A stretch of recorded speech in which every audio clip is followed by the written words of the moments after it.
जय श्री राधे कृष्ण।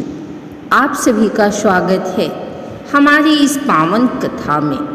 आज हम सुनेंगे आशुदूज की पवित्र कथा, जिसे सुनने मात्र से घर में सुख समृद्धि आती है, दुख और कष्ट दूर होते हैं और भगवान की कृपा बनी रहती है।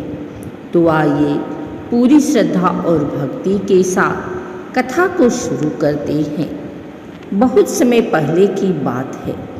एक नगर में एक गरीब ब्राह्मण रहता था। उसकी पत्नी बहुत धर्मपरायण और भक्त थी, लेकिन घर में हमेशा गरीबी और परेशानी बनी रहती थी। एक दिन ब्राह्मण की पत्नी ने एक साधु को भोजन कराया। साधु उसकी सेवा से बहुत प्रसन्न हुए और बोले, तुम आशुतोष का व्रत रखो, तुम्हारी सारी परेशानियां दूर हो जाएंगी। स्त्री ने पूरी श्रद्धा से व्रत करना शुरू कर दिया। वह हर साल नियम से व्रत रखती, पूजा करती और कथा सुनती। धीरे धीरे चमत्कार होने लगा। घर में धन आने लगा, सुख शांति बढ़ने लगी, सभी दुख दूर हो गए। एक दिन उसके पति ने पूछा, ये सब कैसे हुआ? तब पत्नी ने बताया, ये सब आशुदूज व्रत की महिमा है। इसके बाद पूरा परिवार भी इस व्रत को करने लगा और हमेशा खुशहाल जीवन जीने लगा। आइए सुनते हैं आशुदूज की एक और कथा, आसलिया और बावलिया की कथा। बहुत पुराने समय की बात है। एक छोटे से गांव में आसलिया नाम का व्यक्ति रहता था। वह आश माता का बहुत बड़ा भक्त था और हर साल उनकी पूजा करता था। वह हर साल पूरी विधि के साथ आश माता का पूजा करता और व्रत रखता था।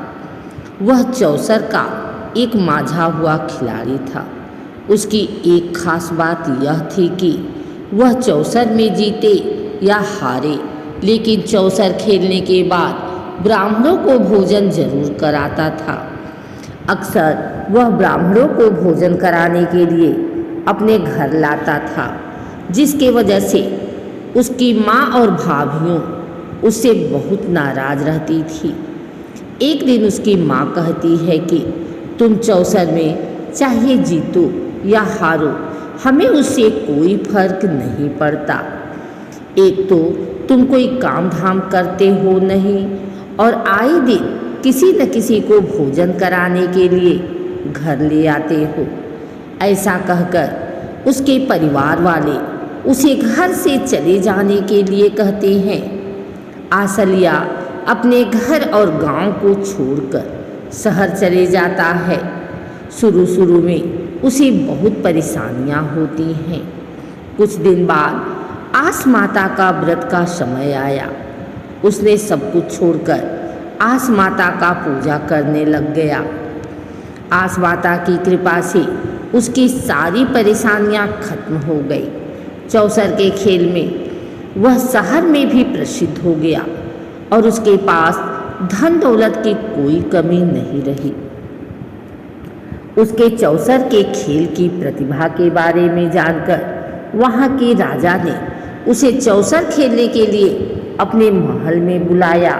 राजा और आसलिया के बीच में चौसर का खेल शुरू हुआ।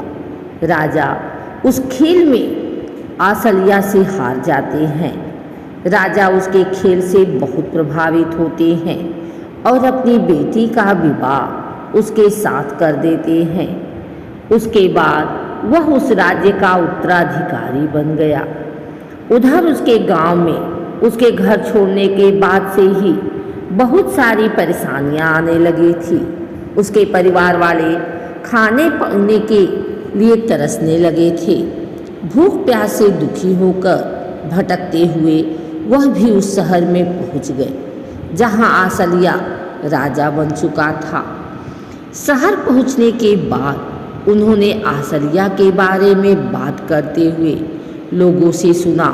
वे लोग बोल रहे थे कि आसलिया हर रोज ब्राह्मणों को भोजन कराता है और उसके जैसा चौसर कोई नहीं खेल सकता। यह सब बात सुनने के बाद उन्हें आसलिया की याद आ जाती है। अपना भूख मिटाने के लिए वह सब राजा के महल में पहुंच जाते हैं। उस दिन राजा स्वयं ही अपने हाथों से भोजन परोस रहे हैं। तभी उन्होंने अपने परिवार वालों को देखा। उन्हें देखकर आसलिया की आंखों में आंसू आ जाते हैं। वह अपने परिवार वालों को सभी लोगों से मिलवाता है।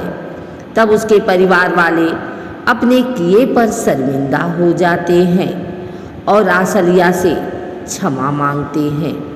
आसलिया उनसे कहता है कि मैंने आपकी बातों का कभी बुरा नहीं माना। जो आपने किया वह आपकी करनी थी और जो मैंने किया वह मेरा कर्म था। आज मुझे जो कुछ भी मिला है वह सब आश माता की कृपा से ही मिला है। उसके बाद आसलिया अपने परिवार वालों को उसी महल में रख लेता है और बड़े सुख से राज करने लगता है।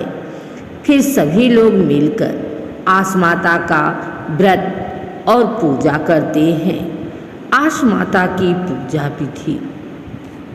एक पट्टे पर जल का लोटा रखें और लोटे पर रोले का स्वास्तिक बनाएं, चावल चढ़ाएं, 7 दाने गेहूं के हाथ में लेकर आस माता की कहानी सुने। हलवा पूरी और उसमें कुछ रुपए रखकर उसे अपनी सास को देकर और उनको प्रणाम कर लें। बाद में खुद भी फलाहार कर लें। हम आशा करते हैं कि आपको आस माता की व्रत की कहानी पसंद आई होगी। अगर आप भी आस माता के सच्चे भक्त हैं और हर साल उनकी पूजा करते हैं तो इसमें दी गई विधि को जरूर अपनाएं। यह कथा उस दिन जरूर सुने। तो दोस्तों, एक ही आस दूज की पावन कथा। अगर आपने इस कथा को सच्चे मन से सुना है तो भगवान आपकी हर मनोकामना जरूर पूरी करेंगे। वीडियो को लाइक करें, चैनल को सब्सक्राइब करें और इस कथा को अपने परिवार और दोस्तों के साथ जरूर से शेयर करें। जय श्री राधे कृष्ण।